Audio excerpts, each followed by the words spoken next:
Okay. Bayes theorem condition ப்ராபபிலிட்டியோட subjective. கரெக்ட்டுங்களா? Yes sir. சரி. இப்ப பேஸ் தியரம் பேசிக் என்ன ஆகுது? நெறைய ஈவென்ட்ஸ் இருக்குதுங்கிறீங்க. ஒவ்வொரு பாயிண்ட்ஸா மூவ் பண்ணுங்க.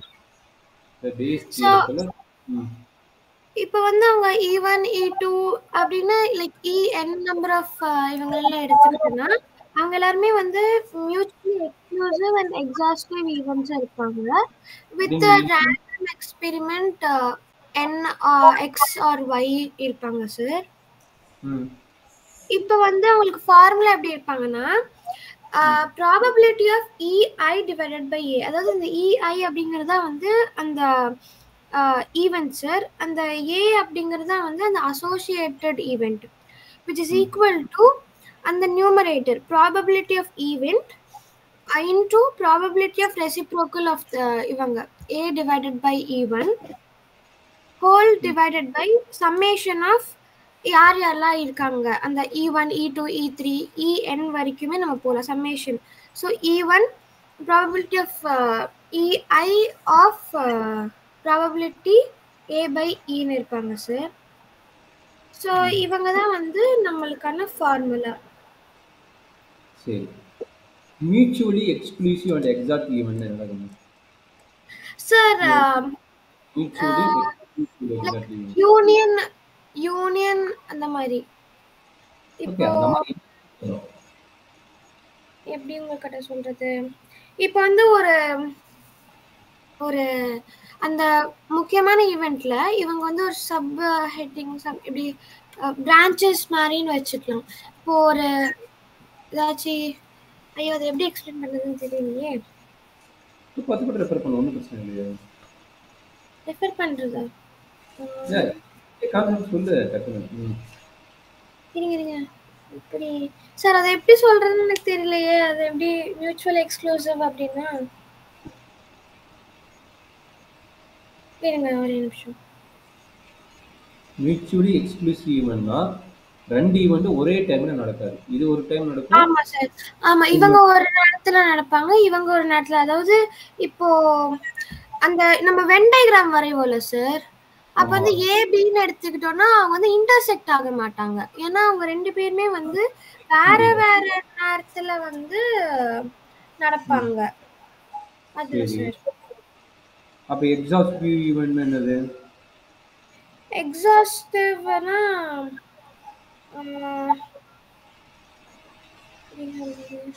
எக்ஸாஸ்டிவ்னா உங்களுக்கு when சாம்பிள் ஸ்பேஸ் வந்து டிவைட் எக்ஸ்க்ளூசிவ் வந்து டிவைட் ஆனாங்கன்னா வந்து அவங்க எக்ஸாஸ்டிவ்னு வச்சுக்கலாம்.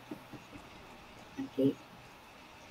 அதாவது நீ சொன்னது கரெக்டு தான். மியூச்சுவலி எக்ஸ்க்ளூசிவ் ஈவெண்ட் அப்படின்னா என்ன சொன்னீங்க நீங்க? ஃபர்ஸ்ட் ஆஃப் ஆல் எக்ஸ்க்ளூசிவ்னா ஒரே நேரத்துல நடக்க மாட்டாங்க. நடக்காது. ரெண்டு ஈவெண்ட் வந்து ஆன் த ஸ்பாட்ல நடக்குது, டிஃபரெண்ட் டைம்ல நடக்குது. டிஃபரெண்ட் டைம்ல நடக்குது. இப்போ பிளாக்ல ஃபர்ஸ்ட் எடுத்து ரெட் பால் கலெக்ஷன் போடுறீங்கன்னா அதுக்கப்புறம் வந்து பிளாக் பால் கலெக்ஷன் போடுற மாதிரி. ஆமா சார். சரி, அதர்வைஸ் வேற கான்செப்ட் என்ன சொல்லலாம்? எய்தர் ரெயின் இன்னைக்கு வரலாம் இல்ல வராம போகலாம். ரெண்டுமே ஒட்டுக்க நடக்கலாம். ரெண்டுமே ஒட்டுக்க. சரிங்களா? இன்னைக்கு மேக்ஸ் எக்ஸாம் தான் உங்க ஸ்கூல்ல இருக்குன்னா மேக்ஸ் எக்ஸாம் நடக்குது. வேற இன்னொரு எக்ஸாம் எத்தனை நம்ம வரணும். போர்டு எக்ஸாமே நீ ரிலேட்டடா வச்சா இன்னைக்கு மேக்ஸ் எக்ஸாம் டைம் டேபிள் கொடுத்தா மேக்ஸ் மட்டும் தான் நடக்கும் போது தவிர சயின்ஸ் பிசிக்ஸ் கெமிஸ்ட்ரி நடக்க பாசிபிள். அந்த கான்செப்ட் படிக்கும். சரிங்களா? Okay sir. ஒரே ஒரு ஈவெண்ட் நடக்கும்போது இன்னொரு ஈவெண்ட் நடக்க பாசிபிள் கிடையாது. மியூச்சுவலி எக்ஸ்க்ளூசிவ் ஈவெண்ட் அப்படின்னு என்ன? மியூச்சுவலி எக்ஸ்க்ளூசிவ் என்னது? நான் இதை பண்றேன்டா, நீ இன்னொரு ஒர்க் நீ வேற பண்ணு, ரெண்டு பேரும் ஒரே எக்ஸ்க்ளூசிவ் அவங்க போத் அவங்களும் வந்து தனித்தனியா இருப்பாங்க. சூப்பர். தனித்தனியா இருப்பாங்க. அந்த டீம் ஒர்க் வந்து எதை ஏம் பண்ணிட்டு போறீங்களோ அதை வந்து நம்ம ரீச் ஆயிடலாம். அதான் எக்ஸாக்ட்லி ஈவெண்ட். அப்ப எத்தனை ஈவெண்ட் இருக்குதோ அந்த ஈவெண்ட்டை வந்து நீங்க என்ன பண்ணுங்க, டீம் ஒர்க்கா பண்றீங்க. தனித்தனி ஈவெண்ட் எல்லா ஈவெண்ட்டையும் நீங்க இது பண்ணும்போது என்ன நடக்கும்? அதனுடைய யூனியன் கண்டுபிடிக்கும் போது அதனுடைய ஓவரால் சாம்பிள் ஸ்பேஸ் கிடைக்கும். சரிங்களா? Yes sir. அண்டர்ஸ்டாண்ட் பண்ண முடியுதா? ஃபர்ஸ்ட் மீனிங் தெரியுங்க. மியூச்சுவலி எக்ஸ்க்ளூசிவ் ஈவெண்ட்னா தனித்தனி டைம்ல ஒரே ஈவெண்ட் வந்து நடக்காது, தனித்தனி ஈவெண்ட்ல தனித்தனி டைம்ல நடக்கும். அந்த எக்ஸாக்ட் ஈவெண்ட்ங்கிறது என்னது? அதனுடைய யூனியன் கண்டுபிடிக்கும் போது அதனுடைய sample space overall sample space கிடைக்கும். சரிங்களா? அப்படிங்கிற வேர்டுக்கு பேஸ் தியரம் இம்பார்ட்டன்ட். சரிங்களா? ஓகே. அப்போ எத்தனை ஈவெண்ட் இருக்குதோ அப்போ மீனிங் புரிஞ்சுங்களோ. சப்போஸ் 2 ஈவெண்ட்லேயும் சாம்பிள் ஸ்பேஸ் கிடைச்சுன்னா அடுத்த ஈவெண்ட் நமக்கு தேவைப்படாது. 3 ஈவெண்ட் இருக்குதுன்னா அடுத்த சாம்பிள் ஸ்பேஸ் இருக்காது. அப்போ ஓவரால் யூனியன் எடுக்கும்போது நம்மளுக்கு என்ன வந்து சாம்பிள் ஸ்பேஸ் வந்துருச்சு. அப்படி இப்போ சாட்டிஸ்ஃபை ஆகிறது மட்டும்தான் base theorem satisfy, otherwise is not satisfy base theorem. இந்த லைன் ரொம்ப இம்பார்ட்டன்ட். சப்போஸ் 2 ஈவெண்ட் மட்டும் எடுத்து அந்த சாம்பிள் ஸ்பேஸ் கிடைக்குதுன்னா அது வந்து உங்களுக்கு வந்து எக்ஸாக்ட்லி கிடைக்காது. கரெக்டா? அப்போ பேஸ் தியரத்தை அப்ளை பண்ண முடியுமானா அப்போ அப்ளை பண்ண முடியும். அதனால அந்த வேர்டு முன்னாடியே தான். கரெக்ட்டுங்களா? Okay sir. கிளியரா? இல்லை எனர்ஜி டவுட் இருக்குதா? Clear sir. ஓகே. அப்போ இங்கே ஏங்கிறது என்ன? கரெக்டாக ஏங்கிற மீனிங் கரெக்டாக அசோசியேட் ஈவெண்ட் சொன்னீங்க. அசோசியேட் ஈவெண்ட் மீனிங் என்னது சார்? லைக் ஏ அப்படிங்கிறவங்க தான் அந்த ஈவெண்ட்டே சார். இப்போ ஃபார் எக்ஸாம்பிள் ஏதாச்சும் ஒரு கிளாஸ்ல வந்து இப்போ வந்து 10th கிரேட் கிளாஸ்ல வந்து இவ்வளோ அமௌண்ட் ஆஃப் ஸ்டூடெண்ட்ஸ் வந்து மேத் பிடிக்கும், இவ்வளோ அமௌண்ட் ஆஃப் ஸ்டூடெண்ட்ஸ் ஃபிசிக்ஸ் பிடிக்கும்னா அங்கே 10th கிரேட் ஸ்டூடெண்ட்ஸ் தான் சார் ஏவே. ஓகே. அப்போ மேக்ஸு அண்டு சயின்ஸ் இருக்கிறாங்கன்னா அதில் வந்து நீங்கள் வந்து சம் ஸ்டூடெண்ட்டை செலக்ட் பண்ண போகிறீங்க. கரெக்டுங்களா? பட் இங்கே என்ன இருப்பாங்க, மேக்ஸ் ஒரு ஈவெண்ட் இருக்கிறாங்க, சயின்ஸ் ஒரு ஈவெண்ட் இருக்கிறாங்க. அதில் வந்து நீங்கள் ஒரு ஈவெண்ட் செலக்ட் பண்ணுறீங்க. அது மேபி நீங்கள் 10th கிரேடில் தான் இது இருக்கிறாங்க. கரெக்டுங்களா? அது மேபி மேக்ஸாக இருக்கிறது பாசிட்டிவ் இல்லை, ஆர் சயின்ஸாக இருக்கிறது பாசிட்டிவ் இல்லை. கரெக்டுங்களா? ஏன்னா ரெண்டுமே உள்ள இருக்கிறாங்க, ரெண்டுமே உள்ள இருக்கிறாங்க. அப்போ இதை பேஸ் பண்ணி கான்செப்ட் இது பண்ணுறதா வந்து சரிங்களா? சரி, இதை பேஸ் பண்ணி ப்ராப்ளம் சொல்லுங்க. ப்ராப்ளம் சொல்லுங்க பாருங்க.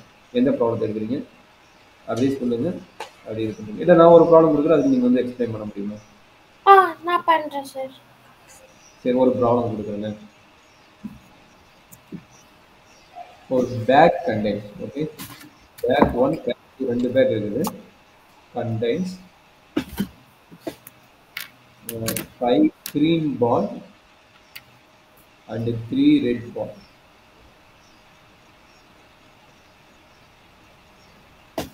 அடுத்த idea, bag 2 contains. Bag 1 contains 2. Bag 2 வந்து 4 green ball. கரெக்ட்டுங்களா? 4 green ball and 6 red ball. Okay, 2 bag முடிஞ்சிருச்சு. இப்போ என்ன சொல்றாங்க, 2 பேக் வச்சுட்டு என்ன சொல்றாங்கன்னா, ரெட் பால் வந்து எடுக்கிறாங்க. Red ball drawn. Okay, okay red ball has been drawn. Has been drawn from one bags. One bags of figure corresponding bags எது சொல்ல. Okay sir. after bags னா சொல்றோம். பேக் 1 னா பேக் 2 எனக்கு தெரியாது, உங்களுக்கு தெரியாது. சரிங்களா? find the probability. Find the probability. Find the probability that it was. இதான் சொல்றாங்க. அந்த கண்டிஷன் என்ன சொல்றாங்க, probability it was back 1 இருந்து கண்டுபிடிக்க சொல்றாங்க. Positive was drawn from back 1. drawn from back 1. First முடிச்சிட்டாங்க. என்ன சொல்லிட்டாங்க, 1 பேக்ல இருந்து ரெட் பால் எடுக்கிற மாதிரி சொல்லிட்டாங்க, ஒரே ஒரு பேக்ல இருந்து. சரி, அது பட் அவங்க வந்து இப்போ பேக் 1ல தான் வந்து எடுக்கறாங்க. பேக் 1 இருந்ததுன்னா அதோட ப்ராபபிலிட்டி என்ன அப்படிங்கறாங்க. சரிங்களா? Okay sir. இப்போ கிளியரா எழுதிட்டீங்கன்னா மட்டும் பாருங்க. இப்போ என்ன நடக்குது, 2 பேக் இருக்குதாமா. ஒரு பேக்ல அப்படியே டயகிராம் போட்டு நீட்டா எக்ஸ்பிளைன் பண்ணிடுறியா? அப்போ போட்டுருமா? Okay sir. சார் இப்போ வந்து பேக் 1ல சாம்பிள் ஸ்பேஸ் வந்து 8 இருப்பாங்க. நார்மலா ப்ராபபிலிட்டி போடுற மாதிரி இருந்தா 3/8 ன்னு போட்டுருவோம். ஒரே நிமிஷம் வந்துடணும். ஃபர்ஸ்ட் வந்து கிளியரா புரிஞ்சுக்கோ, அப்பதான் நம்ம ஈஸியா முடியும். இது வந்து பேக் 1. சரிங்களா? இது வந்து பேக் 2. இப்போ என்ன பண்ண போறோம், என்னென்ன பால் இருக்குது, ரெட் பால் அண்ட் கிரீன் பாலா? Bag 1 bag 2. Yes sir. இப்போ என்ன பால் இருக்குது, கிரீன் பால் இருக்குது அண்ட் ரெட் பால் இருக்குது. சரிங்களா? ரெட் பால் இருக்குதுல்ல, இவங்க வந்து இப்போ 3 4 6 கிரீன் எவ்வளவுங்க ஃபர்ஸ்ட்ல? கிரீன் 5 ஆ? ஆமா சார். 5. இதுல கிரீன் எவ்வளவு? 4 ஆ? ஆமா சார். ரெட் பால் எவ்வளோமா ஃபர்ஸ்ட்ல 3யா ஃபர்ஸ்ட்ல 3 இருக்காங்க சார், செகண்ட் ஒன்ல 6 இருக்காங்க. 6 இருக்கிறாங்க சரிங்களா. இப்போ இது வெரி இம்பார்ட்டன்ட் ஐடியா. எத்தனை பேக் மொத்தம் இருக்கிறாங்க? 2 பேக். அப்போ 2 ரெட் பேக் பால் இருக்காங்க. இந்த பேக்ல இருந்து கரெக்ட்டுங்களா. அப்போ ப்ராபபிலிட்டி ஆஃப் பேக் 1 என்ன, ப்ராபபிலிட்டி ஆஃப் பேக் 2 என்ன? ஃபர்ஸ்ட் இது ரெண்டையும் ஃபைண்ட் அவுட் பண்ணிக்கணும். 1/2 1/2 இருக்குங்க. ரெண்டே ரெண்டு பாசிபிள், அப்போ 1/2 1/2. சரி டக்குன்னு. இப்போ ஈவெண்ட் என்னங்கிறது வந்து ரெட் பால் எடுக்கிறாங்கல்ல கரெக்டா. அப்போ எஸ் அதுதான் சார். வந்து இது சரிங்களா. அப்போ ஏங்கிறது நம்ம செலக்ட் பண்ணதுங்கிறது என்ன நம்ம கரஸ்பாண்டிங் இது பண்றோமோ அதான் வந்து இது நம்மளுடைய இது சரிங்களா. ரெட் ஓகே பால் சார். ஏங்கிறது என்னது, ரெட் பால் கரெக்டா. S sir. சரி சரி. இப்போ நம்மளுக்கு என்ன வேணும்? 2 பேக்ல ரெட் பால் இருக்கிறாங்க, 2 பேக்லயுமே ரெட் பால் இருக்கிறாங்க அப்படிதானே. அப்போ சொல்லுங்க ப்ராபபிலிட்டி 2 ஆஃப் பேருமே given B1 என்ன வரும், probability of A given B2 என்ன வரும். அதான் ரெட் பாலோட ப்ராபபிலிட்டி பேக் வரும். Okay sir. ஃபர்ஸ்ட் ஒன் வந்து பாத்தீங்கன்னா 3 இருப்பாங்க சார். சோ 8க்கு 3 எடுப்போம் ஃபர்ஸ்ட் பேக்ல. 3/8. 3/8. அடுத்தது நெக்ஸ்ட் ஒன் வந்து 10, சோ 6 டிவைடட் பை 10 எடுப்பாங்க. சோ 3/8. 6/10 கரெக்டுங்களா. சரி இப்போ என்னது, இப்போ என்ன கொஸ்டின், பேக் உண்டான ப்ராபபிலிட்டி என்னங்க புரியுதா. அப்போ இங்க ஈவெண்ட் எப்படி எழுதுவீங்க, by Bayes theorem. Okay by Bayes theorem என்ன சொல்றாங்க, பேக் 1 வந்து பாசிபிள் எழுதுங்க கரெக்ட்டுங்களா. என்ன பேக் 1னா probability of B1 given A கரெக்ட்டுங்களா. Yes equal sir. என்ன, probability of Probability of B1 into A by B1 divided by B1 into the summation of this thing. ரெண்டையும் எழுதிக்கணும். Probability of B2 given in B of A given B2 கரெக்டா எடுக்கணும். அப்போ இங்க Yes formula sir. எடுத்து இத ப்ராபபிலிட்டியோட formula எடுக்கும்போது mistake சொல்லிக்கிறது கரெக்டா இருக்குமா. ஈவெண்ட் இதுதான் வந்து கரெக்டா தான் வந்து. Okay super. இதான் ஃபார்முலா, அதை எழுதிக்கிறோம் கரெக்ட்டுங்களா. Yes sir. இப்போ சொல்றேன் அடுத்து என்ன நடக்கும். ஆனால் இதனோட கால்குலேஷன் போட்டு அப்ளை பண்ண முடிச்சு. அப்போ சொல்லுங்க, that is equal to 1/2 into இதனோட வேலை என்ன, ஃபர்ஸ்ட் பேக்கோட ப்ராபபிலிட்டி 3/8 ஆமா சார். டிவைடட் பை இங்க என்ன கிடைக்கும் 1/2 into 3/8 in plus 1/2 into 6/10 3/2 னு வெச்சுக்கலாம். 3/5 னு வெச்சுக்கலாம். 6/10 இருக்கு, அப்படியே இருக்கு. சிம்பிளிஃபை பண்ணணும்ல, பண்ணிடலாமா. சரி சொன்ன மாதிரி இது வந்து 3/10 சார் 1/2 1/2 ல கேன்சல் ஆயிடுவாங்கல்ல. சரி ஓகே. இந்த 1/2 இருக்கிறாங்க, இங்க ஒரு 1/2 இருக்கிறாங்க, இங்க ஒரு 1/2 இருக்கிறாங்க, எல்லாமே கட் பண்ணிக்கலாம் நீங்க சொன்ன மாதிரி. அப்புறமே நீங்க இருக்கிறா 3/8 டிவைடட் பை 3/8 பிளஸ் 3/5. அப்போ என்னாச்சு, ரெண்டுக்குமே 3 காமனாக இருக்கிறாங்களா. அப்போ 3/8 இந்த மாதிரி 3 காமனாக எடுத்துக்கிட்டீங்கன்னா என்ன கிடைக்கும், 40க்கு எல்சிஎம் கரெக்டுங்களா. 40 எல்சிஎம் என்ன கிடைக்கும், 8 + 5 கரெக்டாமா. 3 3 கட் ஆயிருமா, 3 3 கட் ஆயிருமா டக்குன்னு. Yes sir. அப்போ 40 நியூமரேட்டர் போயிடுவோம்னா டிவைடட் பை 8 × 5 + 8 எவ்வளவு 13. அப்போ இது கட் பண்ண எவ்வளவு 5 ஆயிடுவாங்களா.